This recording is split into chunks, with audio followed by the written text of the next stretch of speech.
হাই কুহিজ ব্লগৰ আন এটা ভিডিঅ'লৈ আপোনালোক সকলোকে আদৰণি জনাইছোঁ আৰু এতিয়াতো হাফ লকডাউন মানে আজিৰ পৰা আকৌ 11টা বজাতে দোকানবিলাক বন্ধ কৰিব দিছে ইয়াতে গুৱাহাটীত গতিকে সবটো এতিয়া দোকান বজাৰ বন্ধই হ'ব অলমোষ্ট আৰু অকমান সময়ৰ কাৰণে খোলা দিলে আৰু বেয়া হয় কাৰণ সেই একেটা সময়তে মানুহবিলাকৰ ভিৰটো বাঢ়ি যায় গতিকে মানুহবিলাকে হুৰমুৰকৈ বস্তুবোৰ কিনিবলৈ যাওঁতে আৰু বেছি ঠেলা হেঁচা হয় বেছিয়ে হয় ভয় লাগে গতিকে মানে ওলাই যোৱাটো মই অলপ দিনৰ পৰা ওলাই যোৱাই নাই একেবাৰে ঘৰৰ পৰা বাহিৰলৈ তথাপি পৰহি ভেকচিন লৈ আহিলোঁ আৰু কালি বহুত জ্বৰ গতিকে আজি অকমান ভাল পাইছোঁ আৰু ভাল পাই পেলাই ভাবিলোঁ চাহৰ লগত খাবৰ কাৰণে একো নাইকিয়া ঘৰত ভাবিলোঁ কিবা কিবি এটা বনাওঁ আৰু আজি ভাবিলোঁ মই মেংগো কেক বনাম মেংগো আৰু চুজিৰ এটা কেক বনাম আৰু সেই কেকটো এতিয়া মই দেখাম কেনেকৈ বনাইছোঁ আৰু আশা কৰোঁ আপোনালোক সকলো ঠিকে আছে ভালে আছে চব বলকচোন কেকটো বনাওঁ মেংগো আৰু চুজিৰ কেকটো বনাবৰ কাৰণে লাগিব 1 কাপ চেনি 1 কাপ গাখীৰ 1 কাপ চুজি এটা পকা আম 1 বা 1.5 চামুচ বেকিং পাউডাৰ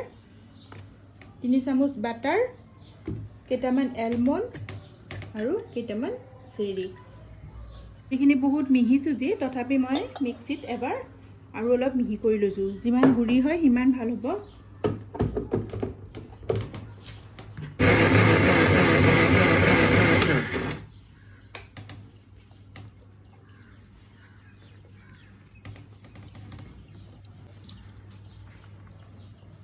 এইখিনি উলিয়াই ল'লোঁ এতিয়া আমটো কাটি ল'ম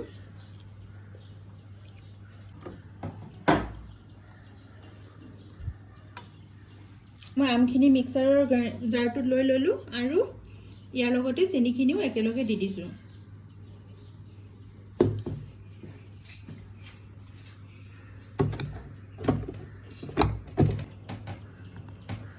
আৰু এইখিনি মিক্সিত মাৰি ল'ম এতিয়া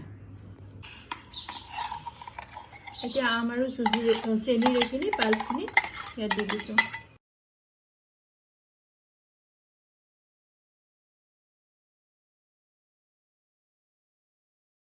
আৰু কুহিয়ে মোক হেল্প কৰি দিছে চেৰিখিনি কাটি দিছে তাই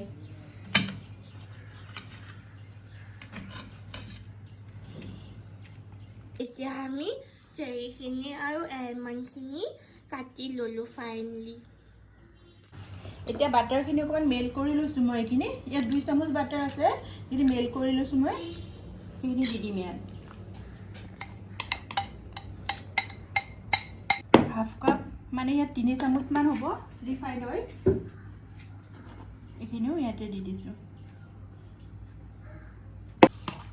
আৰু বেকিং পাউডাৰ দিছোঁ আধা চামুচ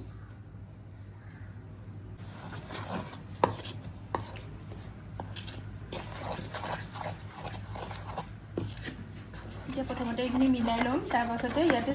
গাখীৰখিনি দি দিম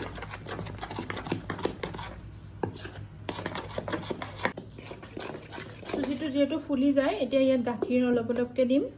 গোটেইখিনি গাখীৰ হয়তো প্ৰয়োজন নহ'ব চাই লওঁ প্ৰথমতে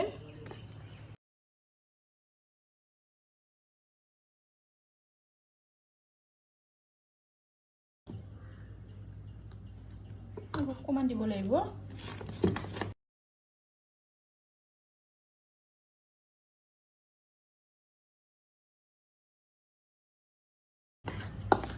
ইয়াৰ কনচিষ্টেঞ্চিটো চাই লওক ইমান এনেকুৱা হ'ব লাগিব কনচিষ্টেঞ্চিটো একেবাৰে পাতলো নহয় একেবাৰে ডাঠো নহয় এনেকুৱা এতিয়া ইয়াত আমি চেৰিখিনি দি দিছোঁ ইচ্ছা কৰিলে ফুড কালাৰো দিব পাৰে মই ফুড কালাৰ দিয়া নাই আৰু যেহেতু মেংগোৰে এটা কালাৰ থাকেই কেক টিনটোত অলপমান ৰিফাইন সানি লৈছোঁ মই তেল অলপ সানি লৈছোঁ এতিয়া মই বাটাৰ পেপাৰ দিয়া নাই এনেই দি দিছোঁ বাটাৰ পেপাৰ নিদিলেও হ'ব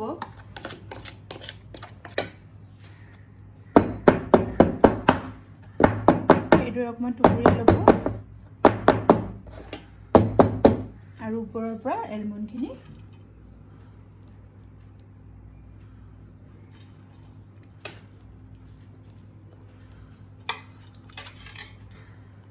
এলমণ্ডৰ সলনি বেলেগ ড্ৰাই ফ্ৰুটছো দিব পাৰে কিবা কিবি কাজু চাজু থাকিলে আৰু এতিয়া লকডাউন মই ইমানকৈ ওলাই যোৱা নাই গতিকে বস্তু ইমান নাই ঘৰত এলমণ্ড আছিল তাকে দিছোঁ মই এতিয়া 180 ডিগ্ৰীত প্ৰিহিট কৰি লৈছোঁ আৰু এতিয়া হৈছে এইখিনি দি দিম ইয়াত ষ্টেণ্ডডালত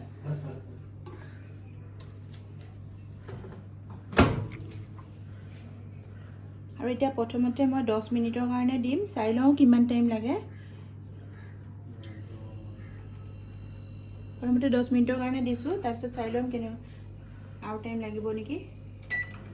কেকটো মই প্ৰথমতে 10 মিনিট দিছিলোঁ আৰু 10 মিনিটত মই অকণমান টুথপিকডাল দি চালোঁ সেইটো হোৱা নাছিলে তাৰপিছত আৰু 5 মিনিট মই বহাই দিম অলপ ঠাণ্ডা হ'লে কেকটো পিছত কাটিম এতিয়া অলপমান ঠাণ্ডা হ'ব দিম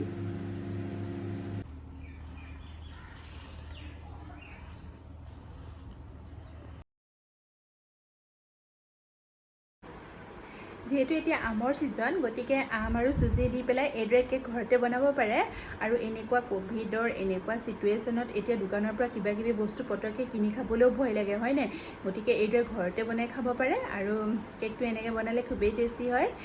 চ' বনাই চাবচোন আপোনালোকে আৰু ভিডিঅ'টো মই আজিলৈ ইমানতে সামৰিব লাগিব এতিয়া কুইজ ব্লগৰ আন এটা ভিডিঅ'লৈ পুনৰ আহিম সকলো সুৰক্ষিত থাকক ঘৰতে থাকক আজিলৈ আহোঁ বাই